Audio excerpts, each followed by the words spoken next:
Se prepara porque o Close hoje é maravilhoso com ela. Atriz, autora, diretora, produtora, já emprestou talento a teatro, às novelas e ao cinema. Responsável pela criação do consagrado Terça Insana, que era maravilhosa. Depois a gente vai contar tudo.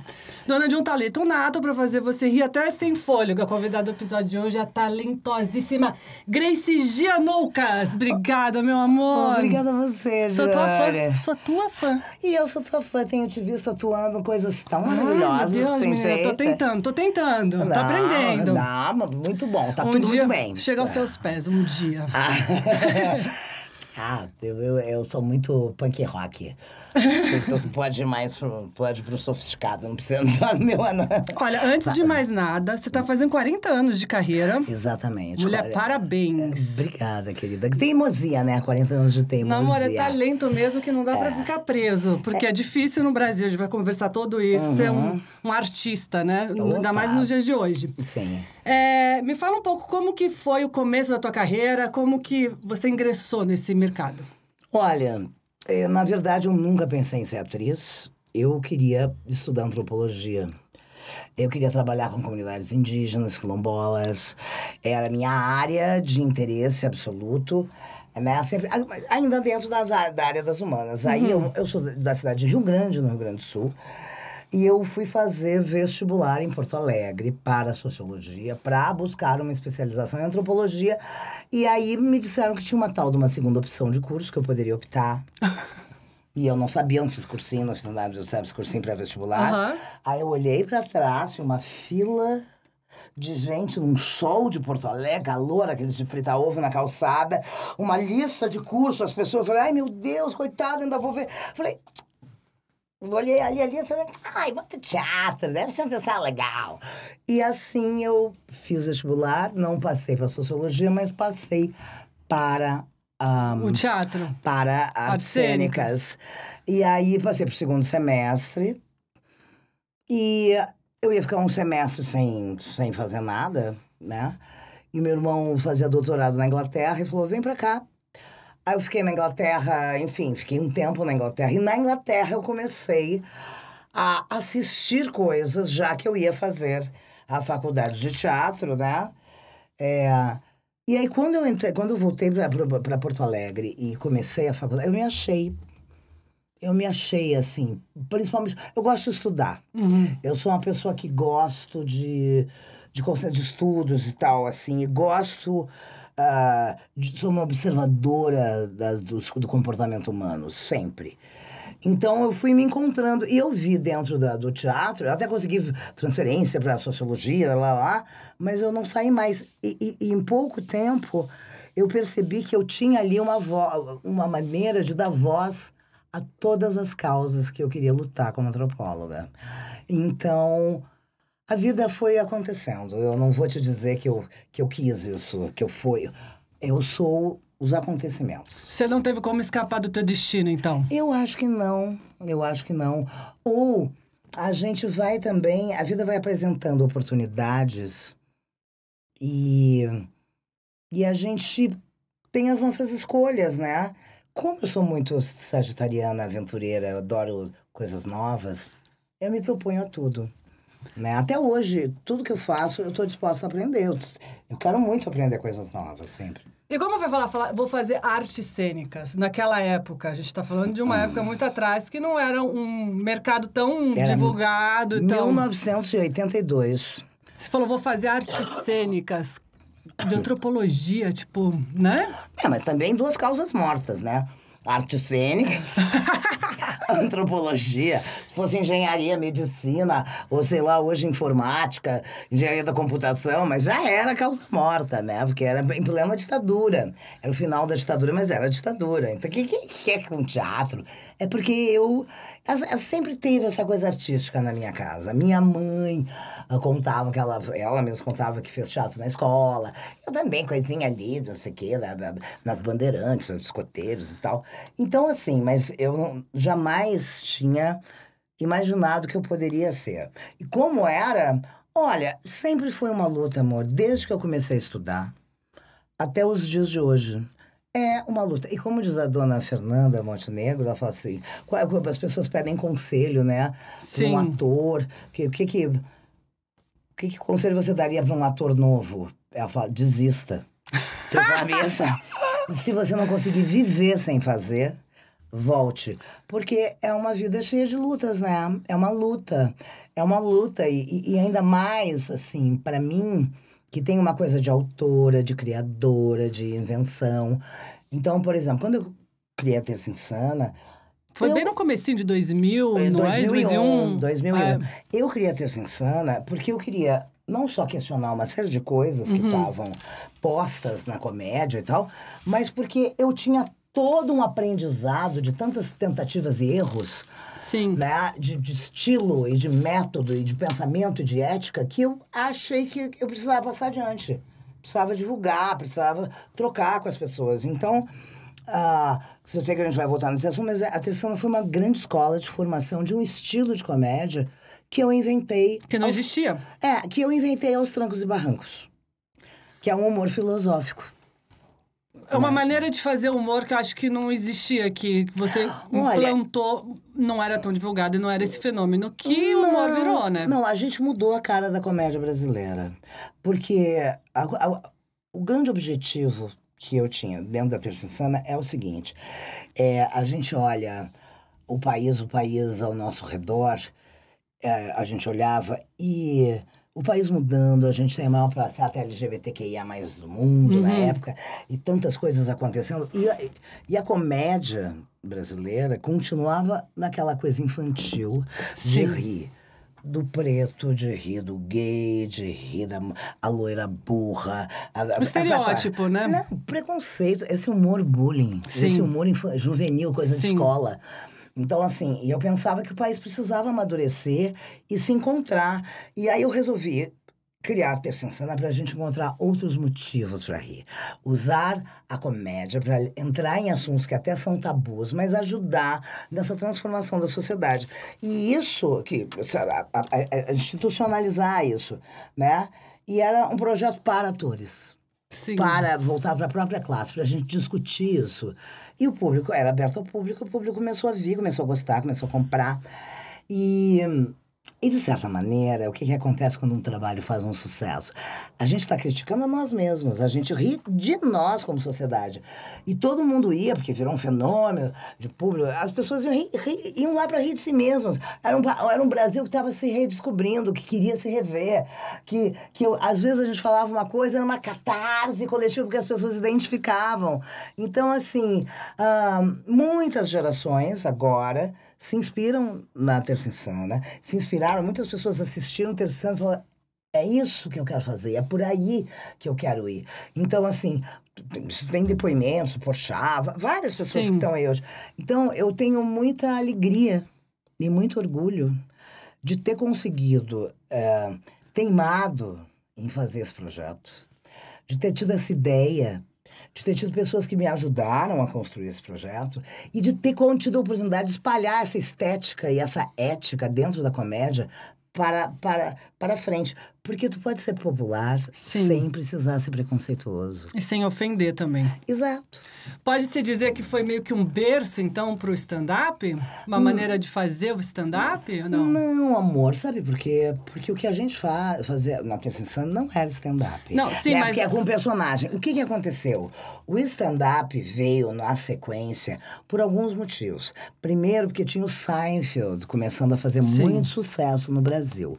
Segundo, que a Terça Insana virou um fenômeno de público. E a gente levou de volta aos bares a graça, a comédia, que isso não existia mais, mas nos anos 80 tinha. Nos anos 80 a gente fazia apresentação embaixo de escada, na Vernissagem, na Casa Punk, abria show de rock, eu sempre fiz isso.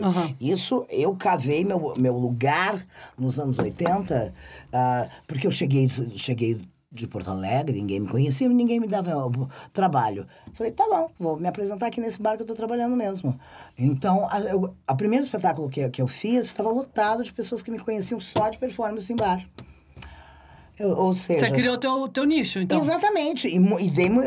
Deu errado também, fiz isso, fiz aquilo. Eu fui desenvolvendo um estilo, por exemplo, como é que tu chega pra fazer uma apresentação no meio de um lugar onde ninguém foi pra ver teatro? Sim. Ou ninguém foi pra ver, as pessoas foram lá, sei lá, pra transar, pra se drogar, pra beber, sei lá o quê. E pra caçar, ou pra bater papo. Então tu tem que ser visualmente impactante, rápido e rasteiro. Quando a pessoa fala, o que é? Acabou.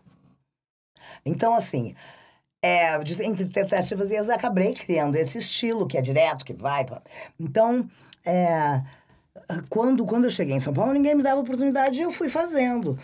E a Terça Insana, justamente, eu construí para abrir esse palco para todo mundo. Tinha dança, tinha música... Desde que a gente lidasse com coisas inusitadas, um pouco... Não precisa estar gargalhando, Sim. sorrindo e tal. Mas essa troca é importante entre várias... Entre todas as modalidades de arte, todas as mídias. E o stand-up, justamente, foi um boom tão grande a Terça Insana. E aí veio o Seinfeld. E veio a garotada... Aí, a Agnes Juliane, que depois entrou pra Terça Insana... Tinha morado muito tempo fora do Brasil e nos Estados Unidos, ela resolveu fazer, no estudo dela para a faculdade, para a universidade que ela cursava lá, um estudo sobre a origem do stand-up. Que era só acontecia muito nos Estados Unidos, né? Era um fenômeno lá que não... Na verdade, se tu olhar para trás, Chico Anísio fazia Sim. isso. O Jô fazia Sim. isso, né? E aí, assim, ela veio, quando ela estudou isso, voltou para o Brasil, ela criou um curso. Falando as bases do stand-up. E ela deu uma oficina Oswaldo de Andrade lá. Sim.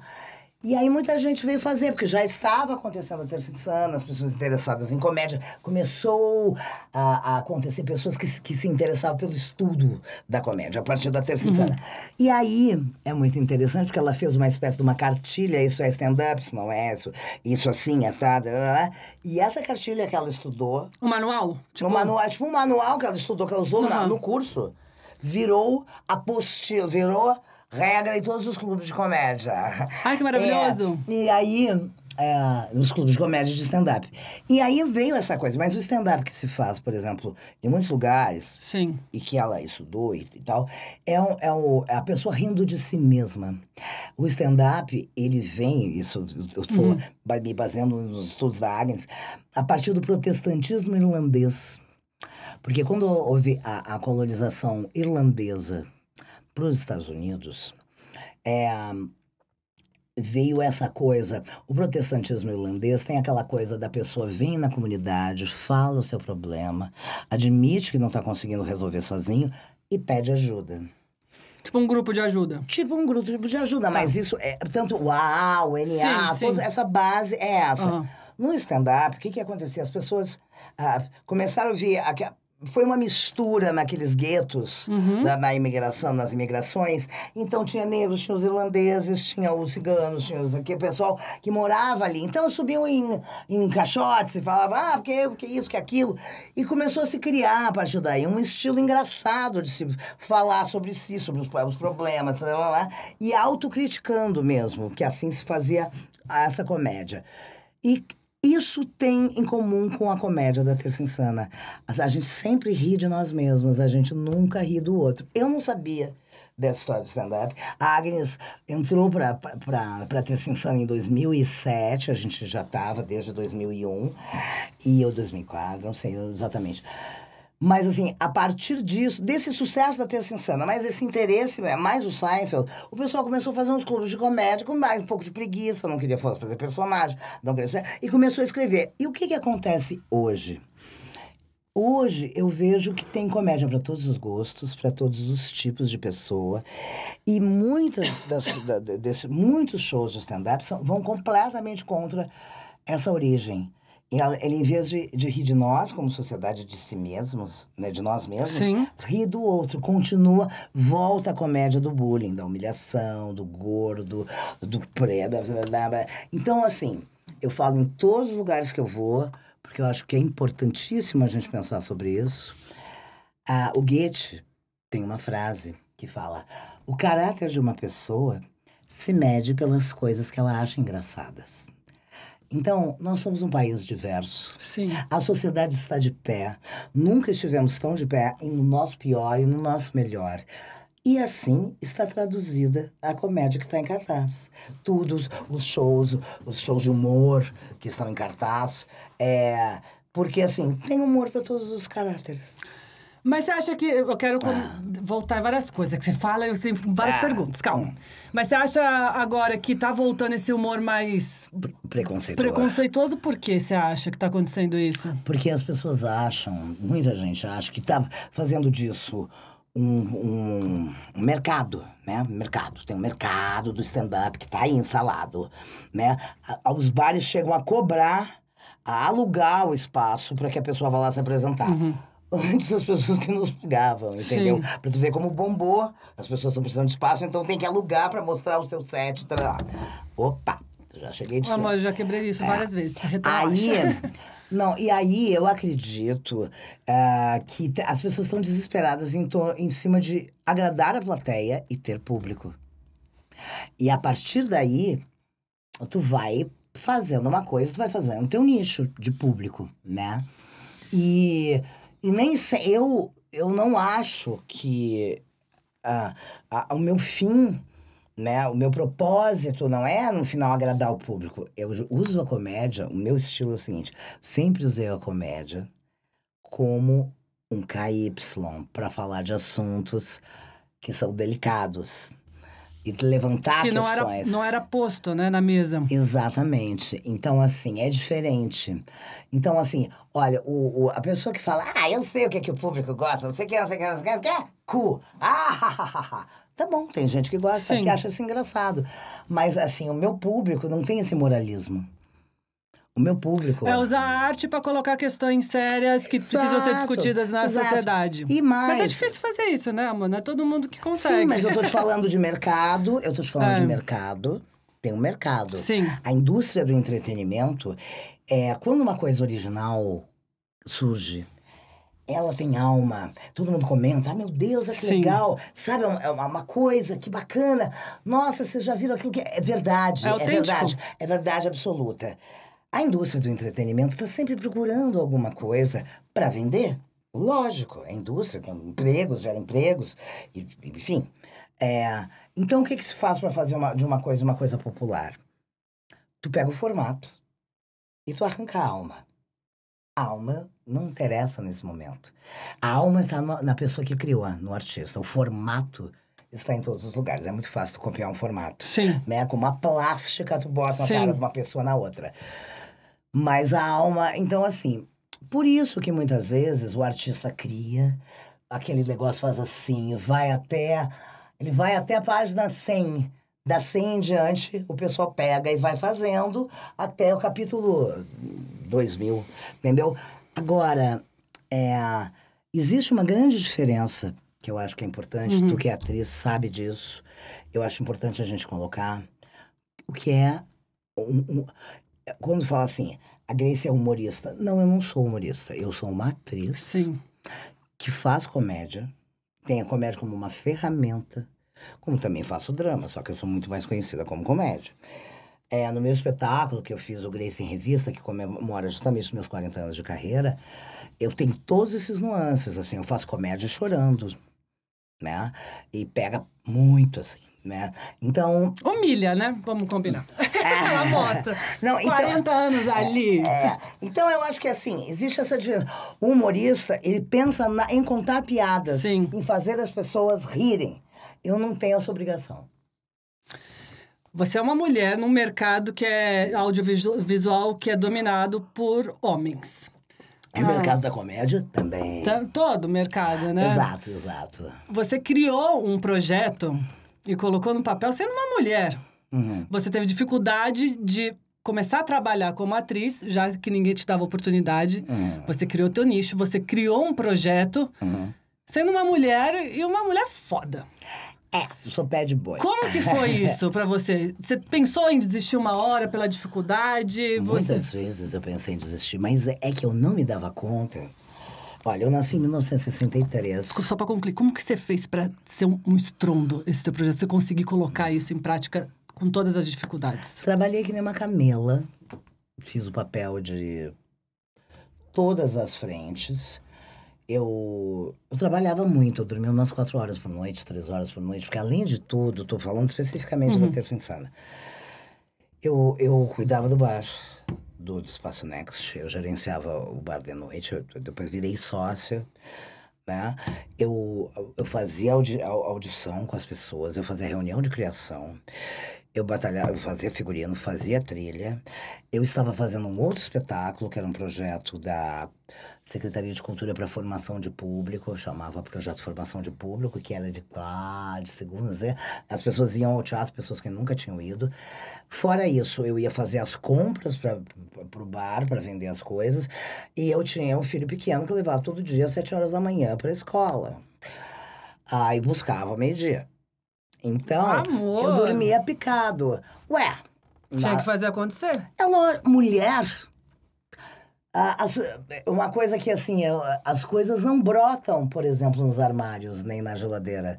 A gente tem que ir lá fazer a compra. Sim. Hoje em dia tem história online, tu pode comprar. Mas, poxa, verdura, essas coisas não compram online. Não, desculpa, não dá. Zero. Então, assim, a gente tem 1000 funções. E é por causa das nossas 1000 funções, nossas 1000 facetas, que a gente...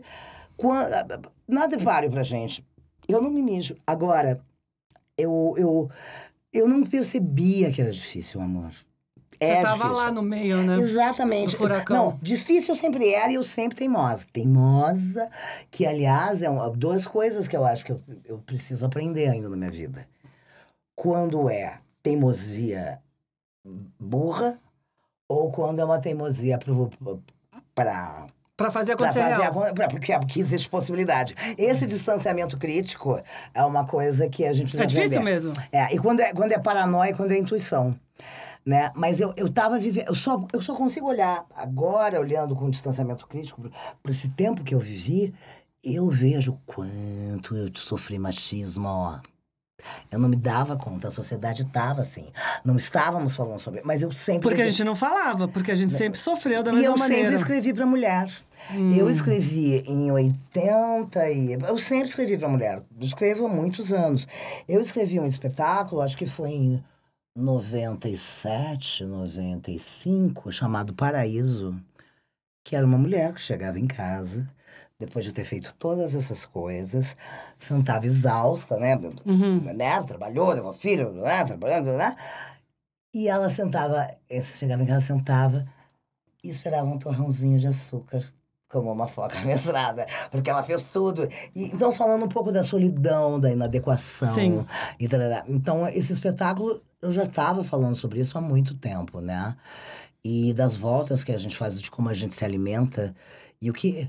Eu acho que, acima de tudo, nós temos umas às outras. Só. E é muito louco, porque esse mundo é machista tanto, não sei, eu tava falando. Tem uma coisa de mulher ter que competir com a outra mulher. Isso é ridículo. E aí a gente acaba ficando sozinha também, porque daí fica tudo que é de homem. Não é nada por causa de alguma coisa. Sempre tem macho no meio da história. Eu tô errada ou não? Não tá errada. Porque você tem que ser assim, que não sei o quê, tem uma comparação e não sei o quê. Tem uma fissura, gente, é uma coisa maluca. Gente, isso é uma mentira inventada pelo machismo. Pra deixar a gente sozinha, dependente deles. Exatamente. E tem mais uma coisa. Eu, por exemplo, venho de uma família de mulheres. Foram meu pai e minha mãe, né? Aí os primeiros 3 irmãos e depois as 3 irmãs.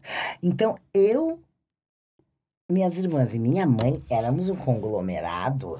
Fortíssimo. Então, fortíssimo. E eu torço pelas mulheres, a gente se ajudava, a gente ficava feliz. Ai, que legal, botar isso, botar aquilo. Ai, que legal. Sabe, eu não sou competitiva. Eu fico tão feliz quando uma mulher... Se dá bem, né? Se dá bem, ganha... Sabe, eu torço pelas... Eu vou lá e faço.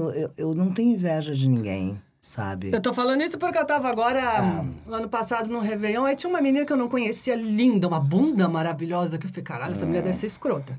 Você já tem um preconceito, assim, eu falei, essa mulher deve ser chata pra caramba e tal. Ela no meio do grupo, a gente foi na praia, nadar, tu começou a conversar, eu falei, caralho, isso é legal pra caramba, eu queria ir na padaria com você. E a gente já tem um preconceito colocado que a menina é bonita e tal, ela é escrotinha em nada, zero. Eu falei, que mundo cruel, né? A gente fica sem, a gente isola uma pessoa... sem conhecer. Não, e tem mais uma coisa, por exemplo. Tem muitos ambientes de machismo. E o machismo que está incrustado na mulher, né? Sim. Na nossa criação. Que é o pior. Por exemplo, sabe, uma turma de amigos que são vários casais, andam sempre juntos e tal, todo mundo é legal. Aí, uma das pessoas se separa, um dos casais se separam. Todos eram muito amigos. As esposas dos outros casais começam a ficar preocupados. Não vamos chamar, não sei o quê, porque agora tá ali, velho, sei lá, vai querer dar. Existe essa coisa, esse medo. Tomara que ela queira dar. Não vai botar pro meu marido, entendeu? Dá essa insegurança. Então, assim, nós precisamos vencer. Até e se rever, isso não é pra ninguém ficar se sentindo mal, mas é a educação que nos deram. O mundo é assim. Sim. É capa de revista o tempo inteiro. Tu já fez várias. É verdade, né? mas é isso, muito. Então, assim, graças a Deus estamos falando sobre isso. Mas nos anos 80 a mulher separava, ela era vadia. Quando quando eu era criança. Minha mãe, eu lembro que na minha escola tinha uma mulher separada, só um filho de pais separados. Porque isso era um choque. Sim, ainda isso nos anos 80. Imagina nos 60, nos 50. Né? Tu sabe, né? Eu agora passei um tempão estudando agora e a gente estreou. E agora em janeiro, todo em cartaz, a gente vai falar da tua peça, vai falar várias coisas. Mas estudando a vida da Dercy Gonçalves e tal, e falando, pesquisando e tudo mais, sabe que as atrizes... até, não sei se eu vou saber te dizer que ano, mas foi uma luta muito grande de várias atrizes. Elas tinham carteirinha de prostituta. Mentira. Sim, todo mês elas tinham que fazer exame de saúde para ver se tinha alguma doença venérea. Mentira. Elas não tinha a certificação da produção, que é da profissão. Quem lutou muito foi o Procópio Ferreira, Bibi Ferreira, né? E aí com uma turma, né? Para que a profissão fosse reconhecida. Então, assim, os homens já não. Os homens, ok, mas mulher... Então, assim, tudo pra cima da gente. É um absurdo. E uma coisa que eu tô em processo de pesquisa também é quando que a maquiagem entrou na vida da mulher brasileira no dia a dia. Ai, amor, essa coisa de internet. Posso falar? É uma cobrança dos infernos. Você tem que estar perfeita no negócio da internet. Não tô. Eu não estou perfeita, eu estava trabalhando, eu vim de um ensaio, tô descabelada, não fiz unha, não fiz nada.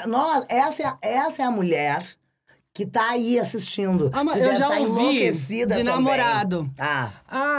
Porque é difícil, né? Chegar em casa e tá de moletom. Meu querido. Meu querido. Eu falei, não vou nem discutir com você, meu amor. Tchau. Passa. O que você fala com alguém que fala que você chega em casa e tá de moletom? Você já viu a tua cara quando você chega em casa? Assim, cada um tem os seus problemas, meu amor. Se quiser parar o maquiador pra me deixar linda aqui, tô aceitando. Sim. É ridículo. Isso agora, tá, mano? Não tô falando que isso faz tempo, não. Mas aí tu também vê, numa situação como essa, porque o peixe morre pela boca, como a gente fala. Numa situação como essa, tu vê o que essa pessoa tá esperando de ti. Qual é o projeto de vida que essa pessoa tem. Eu não perco meu tempo pensando nisso, não. Quer chegar em casa e ter uma pessoa linda, arrumada, com a comidinha pronta. Que isso? Estamos em que ano? Amor. Eu nem perco tempo com isso. O que você acha que pode acontecer ainda? A gente teve um avanço muito grande de ter mulher no mercado como protagonista. Sim. Mas o que você acha que dá pra fazer ainda pra gente conquistar mais o mercado no audiovisual? Eu acho que a gente tem que ter mais cinema escrito por mulheres, dirigido por mulheres.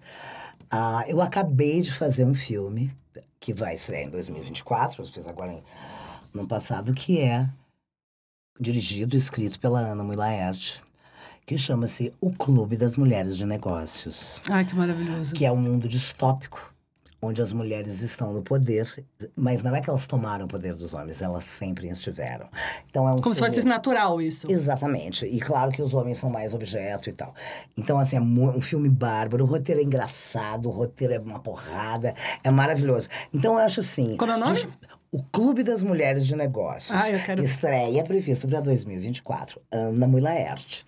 E aí, o que eu acho que nós precisamos falar sobre nós Eu acho que a gente precisa se dar as mãos, fazer mais equipe. Uma diretora mulher tem que chamar a sua equipe de mulheres. A gente precisa incentivar para que também as pessoas possam ter mais experiência, porque não adianta nada tu estudar, tu te formar e depois tu ser assistente do assistente do assistente.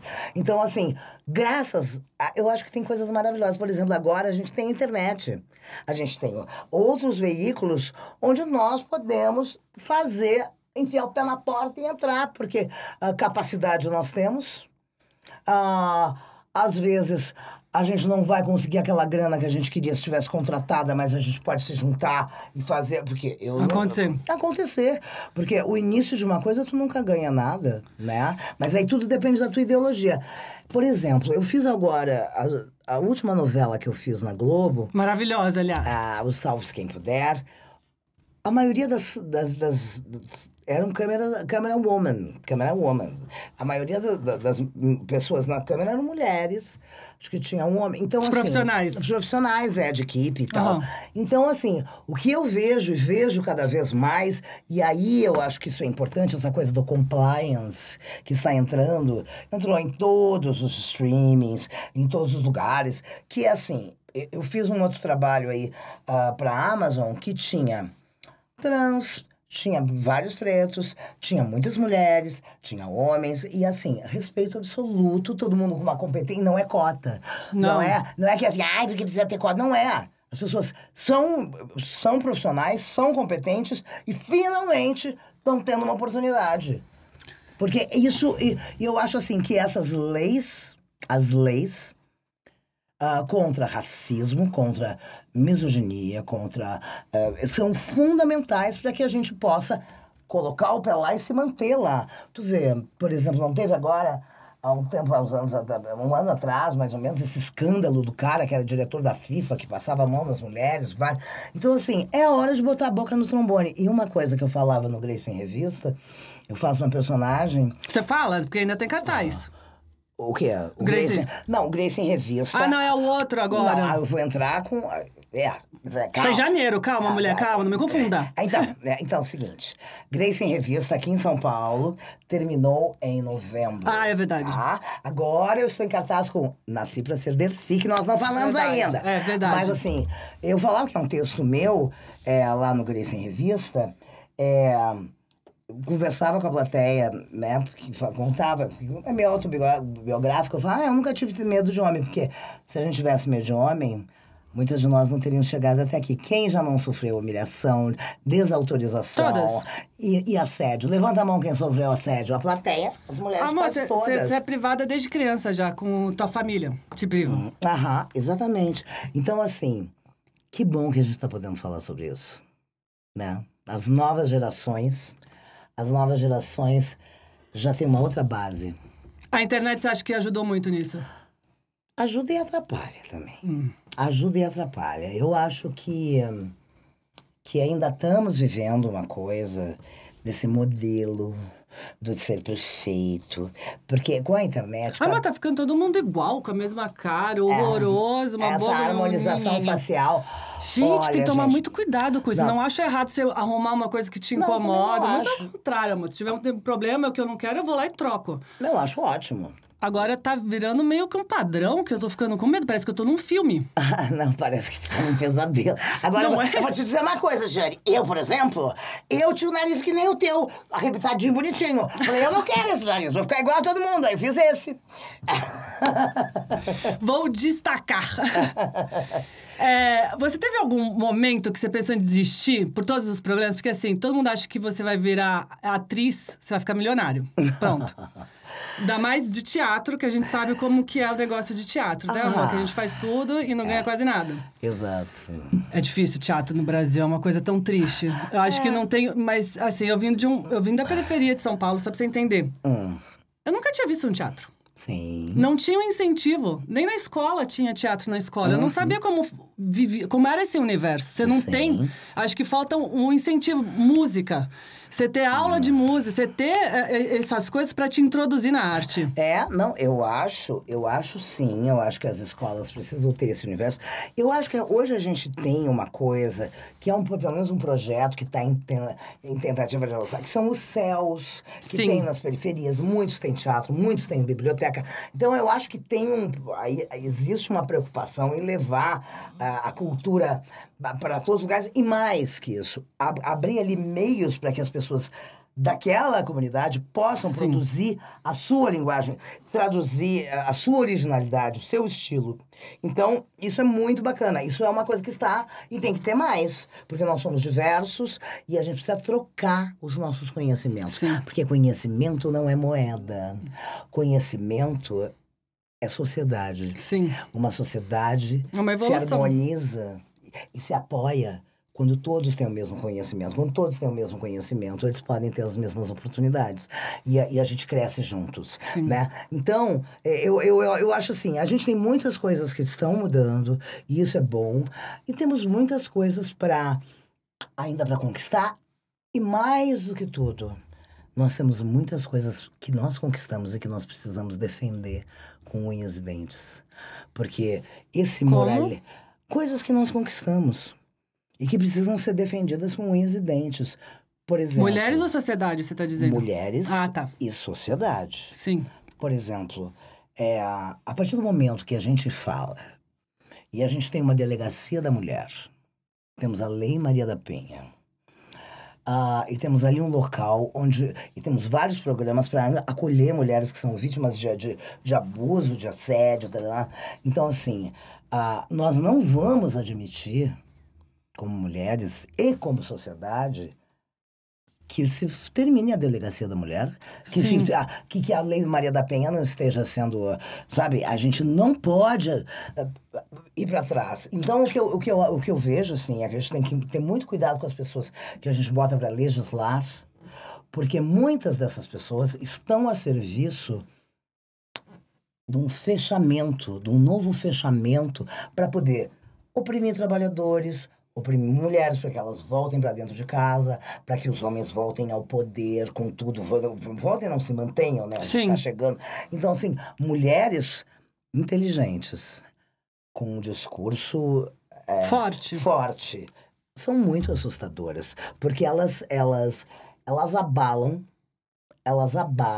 uma coisa que está construída, acomodada há muitos anos. Querida, é ou não é, tu que é muito mais jovem que eu? Nós conquistamos muitas coisas. E os homens têm que rebolar. Eles têm que para nos acompanhar. Então, assim, é claro que as nossas conquistas naturalmente mexem com o ambiente estabelecido onde estavam os homens e eles ficam inseguros. Há uma insegurança. E há também, Diane, o que eu vejo aí na garotada, por aí, também, às vezes, quando a gente começa com um discurso novo, é como adolescente. A gente carrega nas tintas, né? Então, aquela bandeira, tudo, aquilo, é tudo. Claro, à medida que a gente vai vivendo, a gente vai temperando com bom senso algumas opiniões, né? Algumas coisas que a gente via mais radical. Então, digamos, esse new feminismo que a gente está vivendo, esse novo feminismo contemporâneo, ele ainda vai se ajustar. Então, todas as lutas identitárias ainda vão se equilibrar, se entender melhor. Eu entendo que quando a gente começa a falar, o grito é muito alto. Sim. Incomoda, né? Normal. Eu fiz essa pergunta e não deixei você responder. Teve um momento que você pensou em desistir? Muitos momentos. Um que você marcou e que realmente você quase... Olha, é um momento muito... Eu tinha acabado de me separar. Fazia teatro, tinha feito uma novela, tinha me separado. Não tinha feito uma novela, não. Eu fazia umas coisas na Globo, aí terminou a escolinha, terminou as séries que eu tava fazendo, aí eu me separei, aí eu me mudei, aí eu tava com o filho pequeno, aí na época que ainda se comprava telefone, eu não tinha telefone, eu tinha um bip. Eu não tinha dinheiro caro pra caramba. O telefone era caro, E eu não tinha dinheiro pra comprar leite pro meu filho, porque ainda estava em questões judiciais, assim, né? Da pensão e não sei o que, essas coisas. Eu falei, o que eu tô fazendo? Por que eu quero ser atriz? Por que, meu Deus? Por quê? Eu queria fazer qualquer outra coisa. Que desse pra sustentar, né? Aí eu queria abrir um bar, eu queria fazer qualquer coisa, menos ser atriz. E foi aí que eu pensei. Eu tinha um amigo que tinha um teatro no centro e que estava abrindo uma antessala no teatro, tinha um barzinho lá, ele me chamou. Essa é uma das vezes, né? E ele me chamou pra dar uma opinião, já que mostrar o lugar, e eu fiquei olhando aquele bar. Eu falei, tá, e o que tu vai botar? Então tô vendo se alguém assume aqui o bar. Eu falei, eu quero esse bar, eu quero. Eu não tinha um tostão pra comprar um prato pra botar ali pra equipar o bar. E aí foi aquela coisa, e aí eu falei, tá bom, vamos fazer um show aí. Ele falou, tem que inaugurar, chamei o cara da esquina, que vende uns ovos cozidos ali, vou botar aqui, porque eu quero fazer um lançamento de um negócio, não quero fazer um show aí. Eu falei, tá bom, vou fazer um show. E foi nesse lugar, e aí quando terminou essa apresentação, eu falei, e aí, o que tu vai fazer aqui nesse espaço? Ele falou, nada, vou fechar, não tem nada. Falei, me dá, eu quero fazer um projeto pra teatro. Quero fazer, então me dá aí terça-feira esse palco aí que eu quero fazer um projeto de teatro. E assim nasceu a Terça Insana na minha cabeça. Eu não consigo, sabe o desista da Fernanda Montenegro? Você acha que quando você tem esse turbilhão de coisas acontecendo na tua cabeça, que você pensa realmente desistir, é uma prova? Eu acho a prova o tempo inteiro. É uma prova pra ver se realmente você é capaz de estar ali, de você vai aguentar, ou você vai pelo caminho mais fácil. Porque, amor, você não tem um leite pra comprar pro teu filho, é foda, né, amor? Não é uma prova simples. Não, mas a gente sempre dá, mas tô dizendo, não é aquela folga, assim, sabe? Sim. Tudo se dá um jeito. Eu lembro. Eu também aprendi isso com o tempo só. Tudo se dá um jeito, amor. Não tem caos. A gente é criativo. A gente é criativo, a gente inventa. Eu já passei por todas as dificuldades que tu possa imaginar. Sabe? Não sabe. É cobrador ligando, não sei o quê. Aí, gente que tu faz uma produção te rouba, não te paga. Porque eu sou atriz, eu acabei virando... Eu sou autora, atriz pra fazer as coisas que eu escrevo. Aí produtora pra botar as coisas no palco. Aí também você é figurinista pra pegar... Mas empresária também, né? Exato. Você acaba... Eu acho que quando você é um artista, você tem que fazer tanta outra ramificação da tua profissão que você acaba, às vezes, dispersando, que é foda, meu. Exato. É um pra cada coisa e você tem que acabar fazendo todos. Isso é muito difícil. Exatamente, mas é assim que é e é assim que tem que ser. Então, a gente sabe ali, olha, aquilo ali vai dar... por experiência própria, eu sei que aquela tomada ali, vão tropeçar, não sei o quê. Então, a gente tá em cena, mas tá olhando pra tudo. Então, a gente vai se formando. E uma mulher não se mixa. Não dá pra trás. Tem que ir, minha querida. Tem alguém que faça por ti? Não. Então sou eu mesmo. Então vamos ser criativos. Tudo se dá um jeito. Só pra encerrar essa coisa de machismo e tal, teve alguma situação que você teve que engolir a seco? Alguma situação machista que você passou, que você teve que engolir a seco e ir pra frente, ou que teve um puta que pariu? Teve alguma história assim ou não? Apenas pra você ser mulher. Olha, eu fui chamado a fazer um teste pra um comercial, era uma coisa na praia, não sei o quê, papapá. Aí... Eu tava começando, eu tinha acabado de chegar em São Paulo, acho que foi um dos primeiros testes que eu fiz. Aí eu fui pro estúdio, e eu tinha uns tamanquinhos que eu tinha trazido da Holanda. Sabe aqueles tamancos holandeses? Fina! Eu tinha insuportável. Andei pela Europa com aquele monstro pendurado na mochila, aquele tamanco. Pesado, tudo eu queria me livrar daquilo, eu queria desse tamanco holandês, comprei. Enfim, um estorvo. E aí eu trouxe pro Brasil. E aí, de 2 por 3, eu usava aquele tamanco. E aí eu fui fazer esse teste. E aí tinha que ficar de biquíni e tal. E aí, como eu sou baixinha, e eu não tinha nada, eu vou botar meu tamanco, fica um pouquinho mais alto.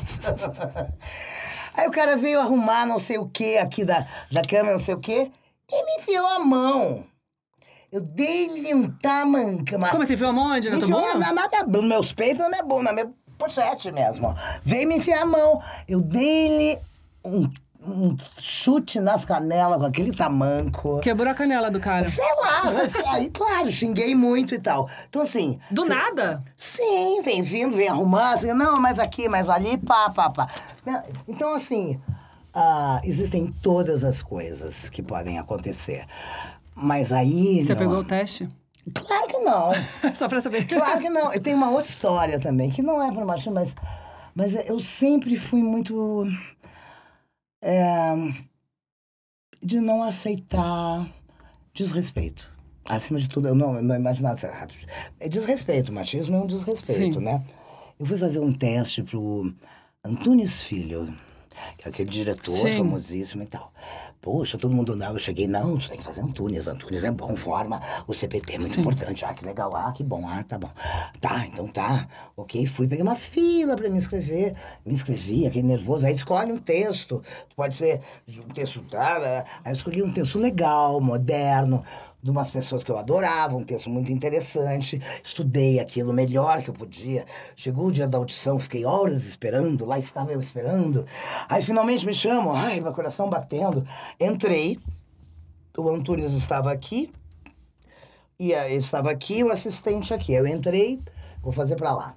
Eu entrei, ele estava aqui sentado, o assistente aqui. Eu entrei, ele me olhou de cima a baixo.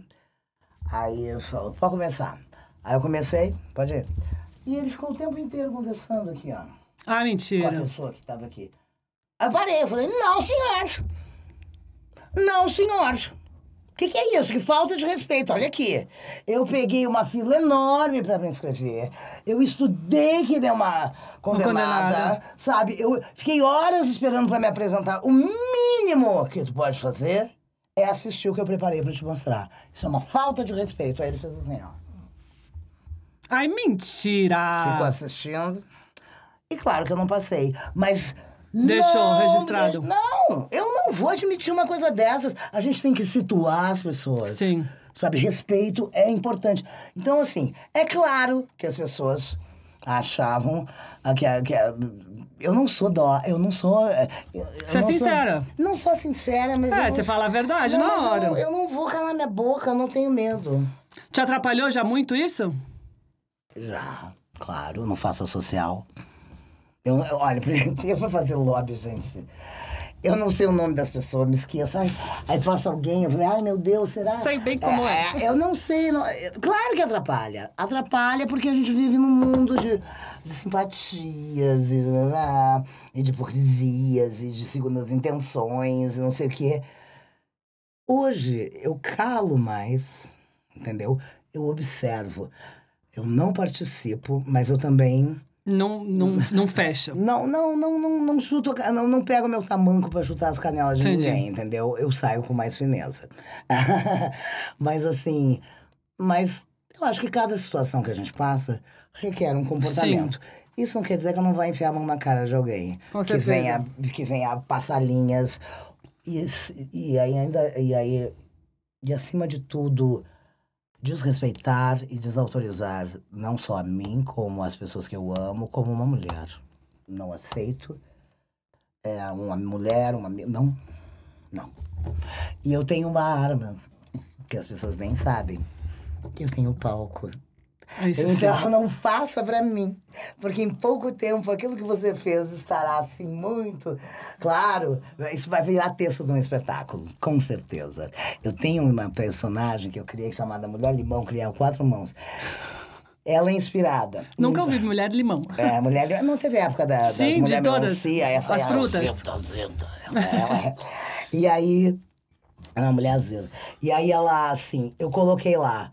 Uma vez que eu estava ali no centro de São Paulo, na frente do Copan, grávida de quase 9 meses. 9 meses eu estava. Uma chuva, aquelas chuvas de verão, que meu filho nasceu em fevereiro. Fiz sinal para um táxi, né, para ir para casa. O táxi parou um pouquinho mais para frente, que é onde... Um executivo passou correndo com uma bolsa, me deu um empurrão e pegou meu táxi. Mentira! Sim. Isso aconteceu. Delicado tá? Que nem uma diamantinha. Não pude também. nem xingar, mas isso está lá. Tá ali. Uma vez, aí quando eu vim transferir meu título de leitor pra cá, pra São Paulo, Eu cheguei no cartório eleitoral, fiquei assim no balcão, tinha umas 6 pessoas, e uma falava com a outra. Ai, isso Aí me uma dá uma caminhava pra ódio, lá, gente. Aí uma olhava não sei o quê, aí eu não sei o quê. E eu lá esperando. É igual laboratório, tem 10 negros e ninguém te atende, tá todo mundo assim. É. Acho que falando no Facebook, um com o outro, sei lá, alguma coisa assim. Não, também, enfim, ninguém olhava na minha cara. Eu falei, moça, só um minuto. E vai tomar cafezinho. Você vê que as pessoas, sabe, aquela vontade de trabalhar. Nossa, eu fui-me embora. Eu fiquei 20 minutos esperando pra ser atendida, não fui-me embora, humilhadíssima. O que tem? A mulher limão é uma funcionária pública que procrastina, que trabalha pra justiça eleitoral e chega alguém. Então, assim, eu construí tudo que me faz. Pode fazer. É bom, conteúdo pra você. Exatamente. A espécie humana me interessa muito pra levar pro palco. Seja escroto. Me conta um pouco sobre o espetáculo Grace em Revista. Como foi produzir e o que o público pôde esperar desse espetáculo? O Grace em Revista, então. O Grace em Revista foi um espetáculo que eu criei na pandemia, sem patrocínio. Na verdade, ele foi um apanhado para comemorar os meus 40 anos de carreira, e onde eu fiz várias personagens clássicas. Contava a história de onde saíram essas personagens, o que me inspirou, e também algumas histórias de bastidores e mais. É um espetáculo que foi difícil de construir um roteiro, porque são tantas coisas que eu criei, né, nesses anos todos, mas eu quis traçar um panorama do meu universo de criação. Então, eu começava falando do desajuste começando a falar do desajuste da sociedade uns com os outros, nós conosco nós mesmos. E aí eu ia para as minhas personagens, abria-se a porta para as minhas personagens que usam substâncias lícitas ou ilícitas para continuar vivendo. Aí eu ia para a área dos... Porque eu sempre escrevi para os oprimidos, para aqueles que são o motivo da piada, para aqueles que são os inadequados. Então, assim... Aí eu vinha com uma representatividade de personagens que eu fiz para as mulheres, né? Então, fazia 2 personagens ali que falam muito do feminino, que é isso que a gente vem falando, que eu já falo de mulher há muito tempo. E eu terminava indo para a relação do que os homens pensam da relação que os homens pensam que tem com o divino. Então, eu fazia a Santa Paciência, Advogada do Diabo. Então, assim, também é um espetáculo que é uma comédia filosófica. Meu maior estilo de comédia filosófica tá lá, para quem quiser ver.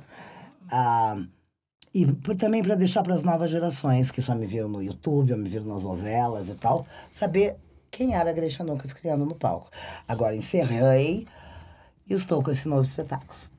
O Nasci pra Ser Dercy, que todo mundo vai ver agora. Sim, então conta um pouco desse. Nasci pra Ser Dercy é um espetáculo criado e dirigido pelo Kiko Rieser, que é um novo autor aí muito talentoso. É a história de uma mulher, uma atriz, que chega num estúdio para fazer um teste para viver o papel de Dercy num filme. E ela... já vai pro teste meio constrangida, porque ela lê o roteiro em casa. E ela tá incomodada com a imagem, ela tá precisando daquele trabalho, ela tá precisando. Mas ela não tá feliz com o roteiro. E ela tá vendo aquilo ali, e aí chega uma hora, ela tenta fazer. E ela chega uma hora e fala, não dá, gente. A Dercy não era isso. Nesse roteiro de vocês, a Dercy era uma velha louca que falava palavrão. Ela era muito mais que isso. E aí se abre... uma coisa maravilhosa para contar a luta da Dercy, que nasceu em 1907, para chegar onde ela chegou. Ela, com 13 anos, na cidade dela de Madalena, era chamada de puta. Por muitos anos, né? E ela não sabia o que era isso. Sabe, porque ela era bilheteira do cinema e ela meio que se pintava para imitar as coisas que ela cortou o cabelinho curtinho, apanhou do pai. Então, ela nunca tinha feito nada. E diziam... Então, assim, ela chegou... A prima dela, que é enfermeira, chegou a fazer um exame para ver se ela era virgem. Ela nem sabia o que era isso. Então, ela não tinha mãe e tal. Então, assim, essa mulher, o que essa mulher conquistou, o que ela passou, a Dercy merece, de fato. E esse ano, então, ela é 10 anos, né? Sim. Da morte. Então, assim, a Dercy merece uma grande homenagem. E o espetáculo, claro, é engraçadíssimo, porque tem muitas tiradas da Dercy. É uma grande comédia, tá no Teatro Itália, de sexta a domingo. De sexta a domingo. E eu espero que todo mundo vá ver, porque nós, mulheres, temos que levantar a Dercy lá em cima, porque ela batalhou muito por nós. E, aliás, muitas, né? Vamos começar a contar a história dessas mulheres. Eu tô começando com a Dercy. Maravilhosa, maravilhosa. Eu acho... Pô, a Dercy sofreu muito e era estereotipada, debochada e pronto. A debochada. Ah, mas tem que mandar tomar no cu mesmo, depois e que ela que ela fazia. E ela mandava mesmo. Ela mandava mesmo. Tem um episódio. Tem um episódio engraçadíssimo que ela tá lá no Ceará e a polícia vem a censura, né? Nos anos 70. Tinha um censor com o texto, sentado na primeira fila, né? Vendo ali o texto. E aí, já avisaram ela ia entrar em cena, falou, tem um cara da censura, tá aí, sentado na primeira fila com o texto. Falou, aquele que quer? Abriu a cortina, falou, o público todo. Falou, só um pouquinho, tem que falar com ela. Só quer o quê comigo? Falou, olha, aqui no texto, a senhora está falando muito, muito palavrão. Que palavrão? Tem muito PQP. Falou, o senhor pode fechar esse texto, porque eu não sigo o texto mesmo, tá? Eu vou falar muito mais, o senhor começa a contar. Então, assim, e o público ficou do lado dela, o homem saiu com o rabo atrás das pernas, denunciou lá na polícia, mas ela sempre foi uma mulher, como isso que eu tô te falando, que enfrentou. Nós não podemos baixar a nossa cabeça, temos umas às outras. E o pior é que, assim, a Dercy sofria com preconceito das próprias mulheres, que eram, né? E dos homens, né? Outro dia eu estava vendo uma entrevista da Dercy Gonçalves. É inacreditável isso. De 1987. Ela naquele programa Roda Viva. Que a gente assistiu muitas coisas pra fazer, né? Sim. Ela naquele programa Roda Viva, ela conta que ela foi estuprada por um dono de jornal de Londrina. Isso tu acredita que ela conta de uma forma? Claro, aquela maneira dela ter se... Ela usava também a comédia meio como uma defesa, né? Contando, talvez para amenizar a dor que ela sentia. As pessoas, as gargalhadas. Mentira! Em 1987, o mundo mudou muito. Isso está no YouTube, Dercy Gonçalves. Ela tá com um chapéuzinho, ela tá com uma touca, assim, com um lenço e um chapéuzinho. E as pessoas rindo do estupro dela. Da maneira como ela contou, uma história muito triste. Trágica, mas que ela contou de uma maneira engraçada, que às vezes a comédia é a única coisa que consegue te salvar da dor e do vitimismo e de muito mais. Então, assim, eu tô muito feliz de estar fazendo esse espetáculo.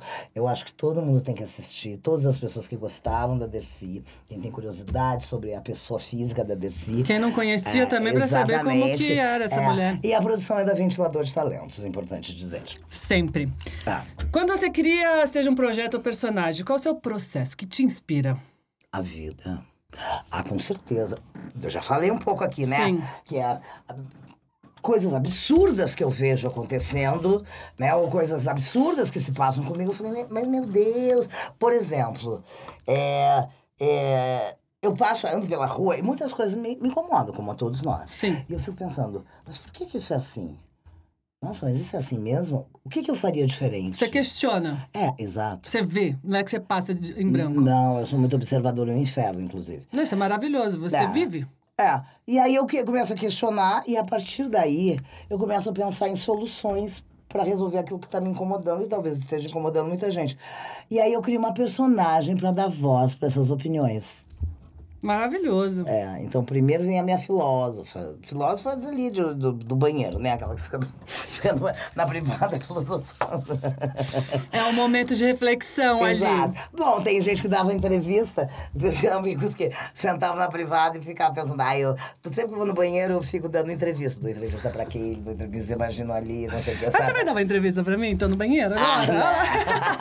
Pensa em mim, louca, né? Em algum momento do dia especial. Que a pessoa tá ali esperando de alívio. Que aconteçam os movimentos peristálticos, então fica ali. Não tinha celular, né? Hoje o povo fica no celular. Por isso que aquelas pessoas que ficam te mandando florzinha, bom dia, não sei o quê. Pô, te entupindo teu WhatsApp, tua caixa de mensagem ali, com aqueles bom dia, boa noite. Pra que tem toque, é um desespero? Exato. E aí, que tempo que a pessoa tem de manhã pra te mandar aquilo? Ou ela está andando pro trabalho, ela está no banheiro. Sim. Andando de olho. Verdade. Então a pessoa que passa aquilo pra ti, está cagando ou está andando. Literalmente cagando e andando para tu. Pro artista com raízes de teatro, que nem você, assim, a presença do público é fundamental. É um alimento pro artista. Claro. Como que foi na pandemia? A gente passou uma pandemia, né? Eu vou te falar um negócio. Na pandemia, pra mim, eu acho que a pandemia pra mim foi muito atípica, inclusive de todo o resto da minha vida. Jura? Sim, porque eu estava contratada, fazendo uma novela que parou por causa da pandemia, né? Nós paramos, acho que 5 meses. E eu não podia sair, não podia fazer nada. A única coisa que eu podia fazer era arrumar o meu acervo, que eu não tinha tempo de nada, não tinha mais tempo de fazer. Nunca tinha tempo de arrumar minhas coisas. Então, claro, eu tive um tempo que eu nunca mais vou ter na minha vida. Eu sei porque Pra eu você. trabalho. Pra mim e pra organizar pra trás. Porque a gente, assim, a pandemia foi difícil, mas também os dias são difíceis porque a gente trabalha muito. A gente Sim. trabalha muito, sabe, pra poder pagar as contas. Sabe, os salários, como a gente já falou aqui. Sim. Teatro, a gente depende do público. Os salários nem sempre Sim. são compatíveis com quando tu é contratado e tal, né? É muita gente. Então, assim, apesar das produções empregarem muitas pessoas, ganha-se pouco. Muito pouco. Muito pouco. É uma tristeza, mas é muito pouco. Não, e muitas vezes eu, como produtora, pago todo mundo e não recebo. Sei. Né? Pago todo mundo e não recebo. Dói até você ver um talento, às vezes, recebendo tão pouco e se desanimando com o jeito de viver. Que você fala assim, essa pessoa não pode desistir. Eu acho muito triste isso. Isso vai... Gente, esse Brasil... Eu vou te falar uma coisa, Jane. Esse Brasil... Tem tanta gente maravilhosa, tanta gente talentosa, vai por aí, tem tanto grupo de teatro incrível, com as pessoas, sabe? E todo mundo tem que trabalhar em alguma outra coisa, arranjar um serviço público, sabe? Um trabalho público. fixo. Exato, para poder viver essa coisa da arte. Eu sou uma privilegiada, eu tenho consciência do meu privilégio, agora também tenho consciência de cada luta que eu tenho tido, diária, e não é porque eu tô com 40 anos de carreira que isso mudou, mas eu sou uma privilegiada porque tenho conseguido viver de teatro, bem ou mal. Assim, a gente ganha, às vezes, alguma coisa legal, paga as dívidas dos 4 trabalhos anteriores. Porque cada vez que tu monta um espetáculo, é como se tu abrisse, sei lá, sabe um mini mercado ali no bairro? Sim. Tu vai equipar, tu vai comprar estoque, tu vai deixar, tu vai abrir, tu vai pagar funcionário para te ajudar, blá, blá. Esse mini mercado, que se não for engolido por um mercadão desses mega mercadões, ele vai pelo menos sobreviver 1 ano. A gente monta um mini mercado a cada 3 meses, né? E a insegurança no Muito. começo? Agora acho que nem tanto mais. Não, a segurança sim, porque nós sofremos todas as intempéries. A gente sofre com tudo. É a crise econômica, é a chuva, é trânsito, é questões políticas, né? Tudo afeta o movimento das pessoas, a ida das pessoas ao teatro.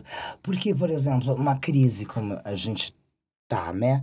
As pessoas vão cortando sair, comer fora, vão cortando lazer, vão, sei lá, assinar lá uma internet, uma TV, um streaming e pronto. Aí o lazer é esse, entendeu? Então, assim, a gente sofre... É o que dá, né, pra pagar também, coitado. Exatamente. Não, Da gente, coitado, não que eu tô falando dos outros, da gente, né? Porque eu tô no meio disso, amor. Sim, estamos todos no mesmo barco, somos todos brasileiros. Beber quando você sai pra jantar, amor, esquece, não dá mais pra você beber. Não. Não dá pra beber. A conta fica ridícula. É uma coisa absurda, você não consegue... Sabe, vai no boteco, bebe e tal, e come uns negocinhos? Não só. Aí tu tem que beber, aí além de pagar caro pra beber, tu não pode usar teu carro, então tem que Ainda pegar bem, um né, Uber. isso. Não, aí tu vai pegar um Uber, tu tem que gastar com Uber. Roubavam, te assaltavam. Aí tu vai ficar horas esperando o Uber, aí já entendeu.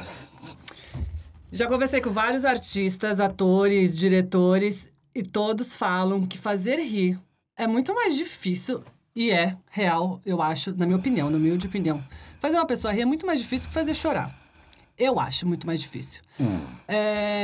Você conseguir pegar ali um clique, Porque acho que emocionar, eu quero que você me fale, isso na minha opinião, tá? Eu posso estar errado.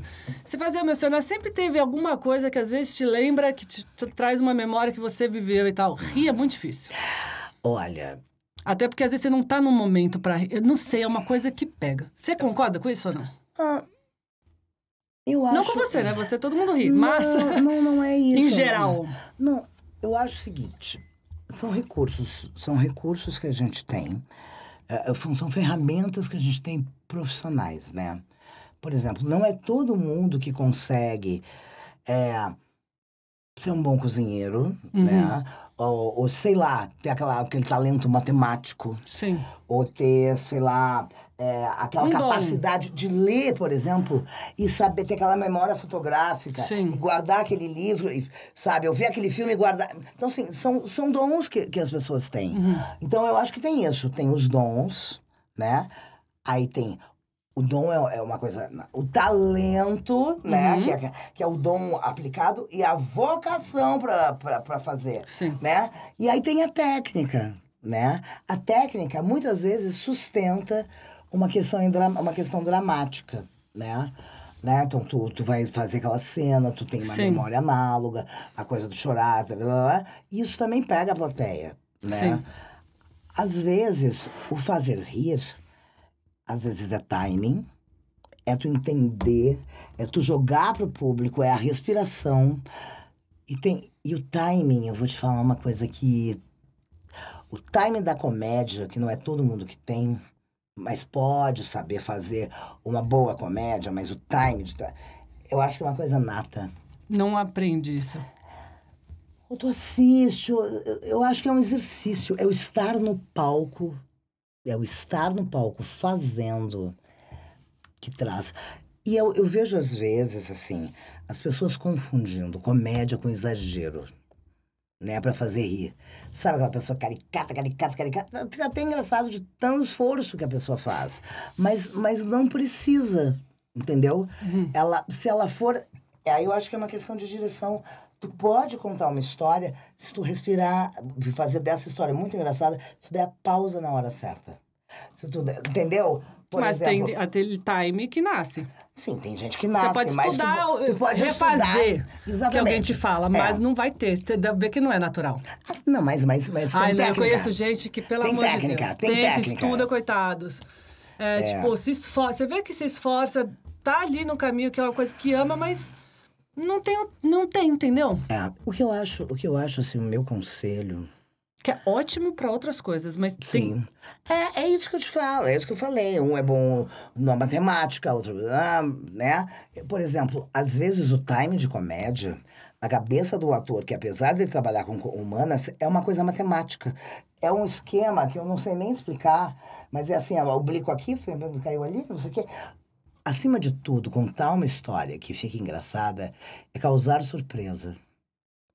Isso tu causa com a tua respiração, isso tu traz com o teu olho. E acima de tudo, tu tem que fazer a plateia e falar, vem comigo que eu vou te contar um negócio engraçado. Contar piada é fácil. Manter a atenção da plateia com uma boa história, com comédia, Existe um limite pro humor? Claro. Ou vale tudo pra fazer o público rir? Não, eu acho, a minha comédia tem limite. O limite da minha comédia é o meu caráter. Tem coisas que eu não acho engraçadas. Eu acho que não tem a menor graça e eu não vou falar sobre isso. Tem gente que acha engraçado falar de gente sem perna, de gente obesa... de gente, né, com deficiência, ou gente de outra raça. Eu acho maravilhoso essa diversidade. Eu não acho que tem nenhuma graça nas pessoas, sabe? Não acho isso engraçado, né? Das coisas. Como a diferença do outro. Não, isso não... Rir da diferença do outro. Rir da diferença. Eu acho uma dádiva a diferença. Eu também. Eu quero muito... Tudo que é diferente de mim me interessa. E não me interessa pra tirar sarro, me interessa porque... Eu quero saber as questões daquela pessoa por empatia. Sim. Eu quero saber como é que funciona, como é que a pessoa faz pra passar ali e tal. Enfim, agora, tem gente que fica nisso, que acha... Tem limite pro humor. Pra mim tem, tá? Pra mim tem. Eu também acho. Público, eu trabalho para um público, apesar de fazer bastante coisa pra criança, eu já ter feito, mas meu público é adulto. Não precisa rir do outro. Ele se garante como indivíduo adulto. Você já recusou muito trabalho por causa disso? Pelo roteiro, você fala, isso aí eu não acho, discuto, não quero. Vai me fazer mais mal fazer do que... Já. Porém, eu vou te falar uma coisa. Tudo que se expande, né? Se contrai. O universo está em expansão e contração. E o que eu vejo muito acontecendo hoje são muitos e muitos produtores, muitos canais, muitas empresas de streaming que acham que chegaram no máximo dos seus assinantes da classe A e B. Então, eles querem atingir a classe C, D e E como assinante, e eles acham que a classe C, D e E só gosta de coisa escrota e de preconceito e não sei o quê. Então, eu vejo uma produção de muitas coisas preconceituosas voltando, porque as pessoas acham que isso é popular. Deveria ter um diretor que ousasse, que não ficasse atrás do marketing, nem da venda, nem do que dólar, e que ousasse dizer... Eu peito isso porque eu vivi isso. Tu não precisa humilhar ninguém, nem imitar ninguém, e muito menos baixar o nível pra se fazer humor pop nesse país. Não há necessidade. As pessoas, os diretores que estão lá com todas as armas apontadas na cabeça, que tem que dar certo, não tem coragem de testar, tá? E eu vejo que a gente tem muita produção apelativa. Parece que tá tudo fechando de novo. As coisas apelativas. O povo brasileiro não é idiota. Não é idiota. Apesar de ter muito lixo sendo produzido, lixo na música, lixo, sabe, de conteúdo, assim, mas as pessoas não são idiotas. Mas você acha que às vezes é porque essa pessoa que está no comando, esse diretor, ele tem esse preconceito dele também? Ele tem essa ideia rasa? Não, ele tem uma coisa pior. Ele sabe o que o povo gosta. Entendeu? Mas o povo não gosta disso. Não, ele acha que ele sabe. Vamos rir. Isso aí é engraçado. Isso aí, isso aí o pessoal vai rir. É escrachado e tal. Escracha, é isso. Ele acha que é isso que as pessoas gostam. Enfim. E você acha que as pessoas às vezes consomem isso porque não tem outra opção? Sim. Tem. Porque se continua sendo fazendo porque tem um retorno. É lógico. Porque, de repente, a pessoa chega em casa, tá exausta, trabalhou o dia inteiro, quer ligar a TV e quer rir. Eu odeio ligar a TV, a desgraça o dia inteiro. Gente, é triste aquele negócio. Exatamente. A pessoa liga a TV, quer ver, quer rir. E aí, as opções que ela tem pra rir são aquelas ali. Então, na verdade, eu acho que não há um interesse, assim, da gente discutir. Não é entretenimento. Sim. Não é arte. Arte não é entretenimento. Entendeu? É mercado, é business. É business. E se eu puder garantir que tá todo mundo assistindo aqui, é isso que eu vou dar. É isso que eles querem. Poderia fazer muito melhor. Mas tá bom assim? Então não vou me esforçar. Pra que me desgastar com isso? É lógico. Olha, tem alguns canais, por exemplo... que vem um roteiro maravilhoso, incrível, muito que a gente gosta. Que legal, uma pesquisa de muito tempo. Não, mas aí chega lá, na hora de fazer, tem que ter no mínimo 6 piadas por página. Porque é o business, porque é o mercado, porque é isso que se concebe como comédia. Como show de humor, como programa de humor. Então tá, eu não sou dessa área, eu não vou me meter. Mas eu já... Deveria, eu acho. Não, se quiserem que eu escreva, eu escrevo. Vamos por ela lá. Não, mas aí, meu amor, por exemplo, eu já tô me separando em 2 lugares, tá? Eu, como autora, eu sou uma autora como pensadora. Em alguns momentos, eu sou só atriz. É muito difícil separar isso, mas eu tô aprendendo. A idade, sabe, os 40 anos de carreira estão me ensinando que tem coisas que não são da minha alçada. Nesse momento, eu sou só atriz, e eu, como atriz, tenho que ser um parafuso. Eu não vou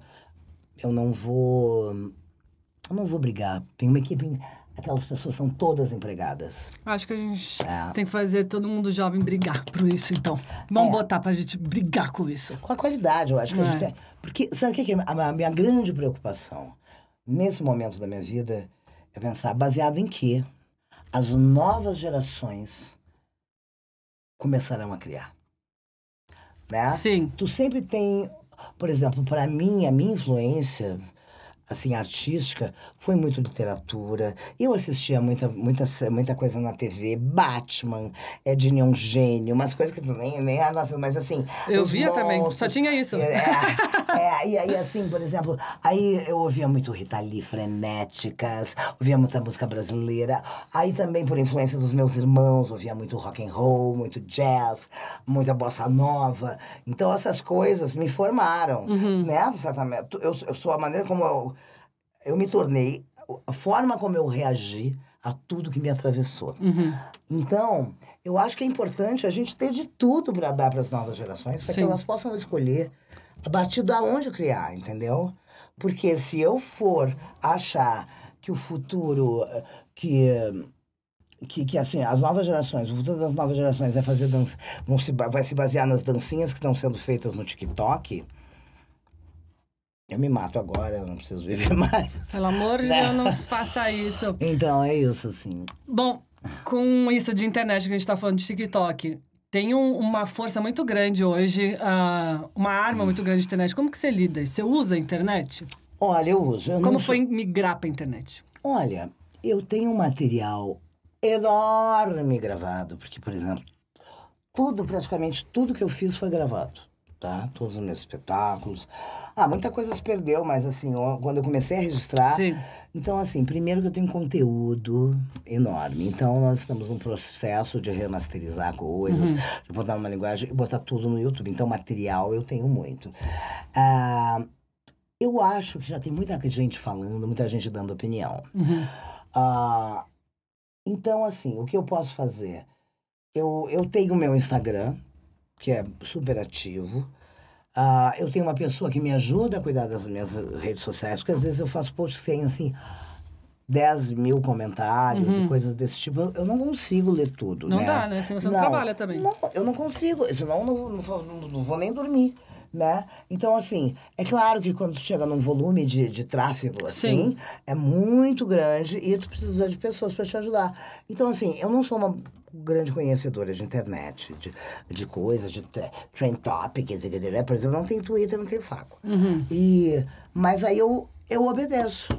Eu aceito que as pessoas que sabem mais que eu fazem. Com essa ferramenta. Com essa ferramenta. E eu vou criando os conteúdos que tem a ver comigo, o meu jeito aqui. Sim. Assim. Mas você que define o que vai ser colocado na rede. Às vezes eles que fazem eles tudo. me dão opções e eu falo, isso é legal. Por que isso? Porque é aquilo. Entendi. Entendi por que tá botando isso. Entendi. Tá. Então eu aprendo. Eu estou aprendendo. As novas gerações já têm um raciocínio internetico, né? Nasceram com isso também, né, gente? Exatamente. Então, assim, eu tenho que me botar no meu lugar, que eu não sou a mais esperta em relação a isso. Tem a marketing digital, tem a maneira como tu te coloca, tem os algoritmos, tem os que você quer. Obrigada, eu vou ler ali uma coisinha da Clarice Lispector, depois vocês decidam aí.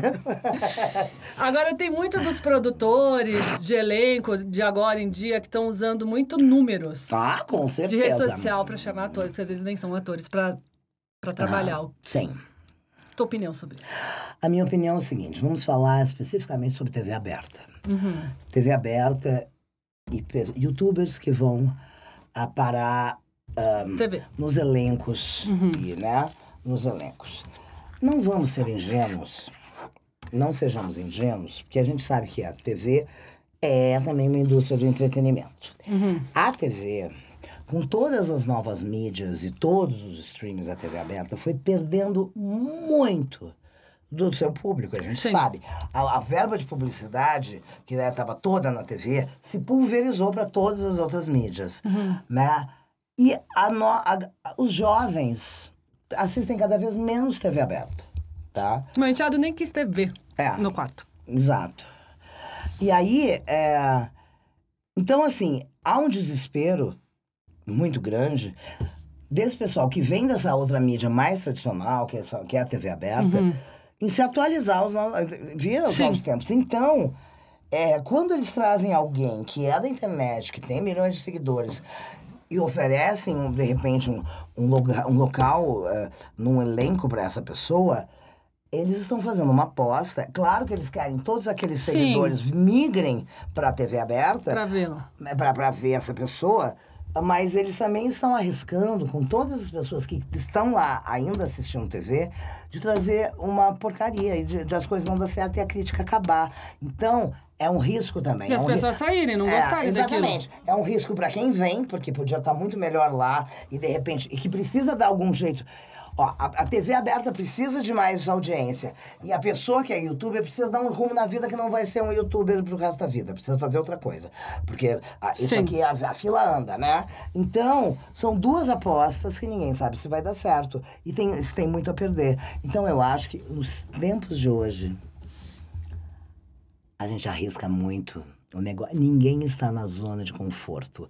A zona é de absoluto desconforto, porque a cada 3 meses... tudo muda. Então, a gente vai ver muita gente tentando coisas, testando coisas. A minha opinião é o seguinte sobre isso. Trazer pessoas que não são profissionais para trabalhar em lugares profissionais. Isso é o desespero. É o desespero, é a tentativa de cruzar as mídias, né? Tentar cruzar a audiência das mídias para todo mundo sobreviver, né? Há interesse dos dois lados. Nós estamos falando de indústria do entretenimento, nós estamos falando de mercado. A gente não está falando de arte. Muito bem, mas você acha que eles podiam colocar eles num papel mais secundário, não tão de destaque, também poderia ser uma forma? Bom, aí eu acho que depende do quanto que a tua orelha tá aberta para ouvir, né? Porque eu acho que a resposta é a mesma. A resposta é a mesma. Eles precisam que os seguidores daquela pessoa venham para cá, fiquem deslumbrados e assistam aquela novela na TV aberta todo dia, porque, ai, meu Deus, ou pelo menos, entendeu? Ai, porque a pessoa tá lá. Não importa. Quanto mais ela aparecer, mais os seguidores ficam, não migram. Então, assim, eu acho que é negócio, eu não acho que é justiça. Não há justiça. Não há... Hoje, não importa quantos prêmios tu tem, não importa tudo que tu criou, não importa por onde que tu já andou, os melhores cursos que tu fez e todos os resultados, não importa. Importa é o quanto que tu vai trazer de pessoas contigo que vão ouvir o que tu tem para dizer e vão consumir o que tu tá indicando. É mercado.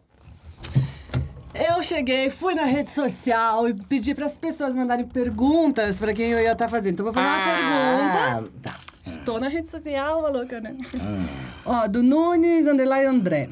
Eu sou muito fã do trabalho dela e o personagem dela que eu mais amo é a Santa Paciência do Terça Insana. Como ela criou esse personagem? Ah, Santa Paciência. Bom, a Terça Insana tinha muitos espetáculos temáticos, né? Cada semana a gente criava um show novo com um tema diferente, personagens diferentes, trilha, tudo diferente. E aí teve um Terça Insana Fé. E aí, eu tinha uma amiga, ainda não tenho, uma amiga que é maravilhosa, super educada e tudo. E ela fez faculdade de letras, português francês, uma pessoa incrível, super sofisticada, só que causa morta, né? Português francês vai fazer o que com isso? Causa morta. E aí ela tinha filhos, né? E aí precisava trabalhar, e ela foi fazer um teste, enfim, concurso para Polícia Federal, para Polícia Civil. E passou. E graças a Deus tem um trabalho, conseguiu manter os filhos e tal, criar e tal. E aí, aquela mulher linda, educadíssima, que de repente baixa a polícia das brocas, tem que dar, faz parte do serviço. Então, eu fiquei pensando nisso, né? E eu acho que todos nós temos, nessa sociedade contemporânea, um pouco da paciência e um pouco da ignorância, porque às vezes baixa. E aí eu resolvi, porque eu acho que é o que mais, as santas estão mais em voga mesmo, a Santa Paciência e a Santa Ignorância, são sócias associadas no mundo. Do ladinho. Exatamente, o mundo tá. Aliás, Santa Ignorância é a padroeira do Roberto Jefferson. Nasceram juntos. Exato. Enfim, veio dessa minha observação do mundo e veio, né, dessa coisa de falar de nós mesmos. Nós. Gu_Coelhon. Grace, você acha que a sociedade hoje em dia está mais sensível para comédia? Mais sensível porque mais cheia de dedos? Eu já não sei. Não sei. Isso é o que eu não sei. Mais sensível que, não fala disso, não fala daquilo. Não, eu acho que nós temos muitas feridas como sociedade. Nós temos muitas feridas e cada um sabe a dor e a delícia de ser o que é. Eu acho que a gente não tem que rir do outro, a gente tem que rir de nós. Aprender a gente a não se levar tão a sério, porque quando a gente não se leva tão a sério, a gente se dá o direito de mudar, de evoluir, de pokémonizar, sabe? Que as pessoas... Sim. Todo mundo assistiu Pokémon, que Pokémon! Mas não pokémoniza, entendeu? É aquela coisa dura, aquela coisa orgulhosa. Então, eu acho assim... deixa cada um com a sua dor. Vai pensar na tua. Pra finalizar, temos que finalizar. Eu amei que você veio aqui. Eu vi... Me corrija se eu li errado, tá? Você falou uma frase. A arte é um veículo de empoderamento dos esquisitinhos. Sim. Todo artista é um pouquinho inadequado. Você acha artista inadequado? Claro. Eu falo, o artista, a pessoa que cria, a pessoa que tem estilo.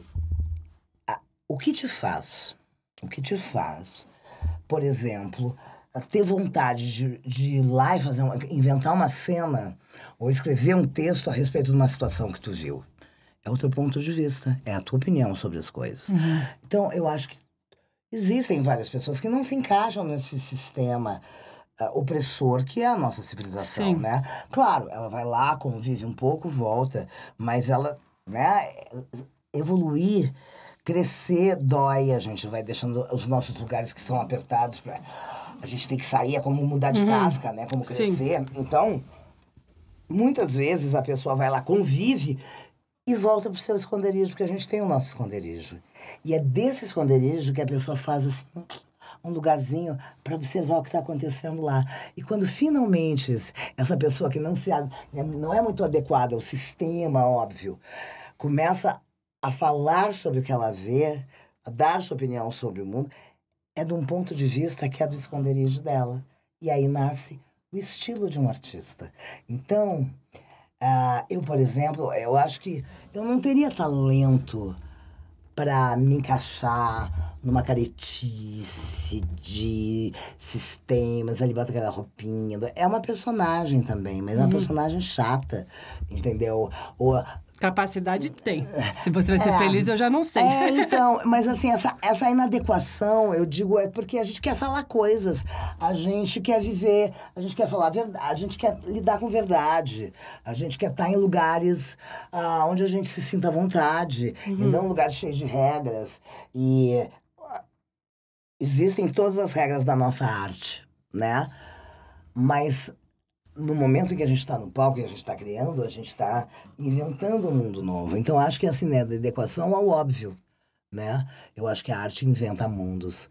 E é aí que eu falo, que todo artista é um esquisitinho. Ai, gente, que aula! Puta que pariu, obrigada, Grace. Coloca a internet aqui, teu Instagram, então, para as pessoas, tá. YouTube. Eu vou dar os Instagrams, ó. @Grace Genucas. A gente vai deixar escrito aqui exatamente. Também. É um desenho preto e branco meu de perfil, dá pra identificar. E aí tem também o canal do YouTube. Terca Insana Oficial. Tá. Que é o canal da Terca Insana, onde estão sempre entrando coisas. E tem também @Terca Insana Oficial, também no Instagram. E tem a minha produtora, que lá vocês ficam sabendo tudo, onde compra ingresso, quanto que custa, qual a próxima temporada, que é a Ventilador de Talentos. Ventilador de Talentos. Não, @Ventilador de Talentos. Tá bom. Arrasou. Tá bom. E você segue a gente no Instagram. @CloseCerto_podcast. No YouTube aqui tem que ativar o sininho. E no Spotify, Close Certo com Giane. Amor, muito obrigada. Amei. Vou assistir o teu espetáculo agora. Você arrasou. Obrigada, viu? Obrigada, sou tua fã de verdade. E eu também sou tua fã de verdade. Assistindo Terça Insana que me deu aquela coisa. Eu falei, gente, caralho, que mundo é esse? Maravilhoso. Que bom, sabe? Obrigada. Obrigada. Perdeu quem não viu Terça Insana. Era uma coisa absurda. Tá na internet, mas não tem nem 1/10 do que a gente criou. Nada. Mas vai ter. Obrigada, amor. Tosse. Pode dar um beijo. Pra lá. E vou tossir também.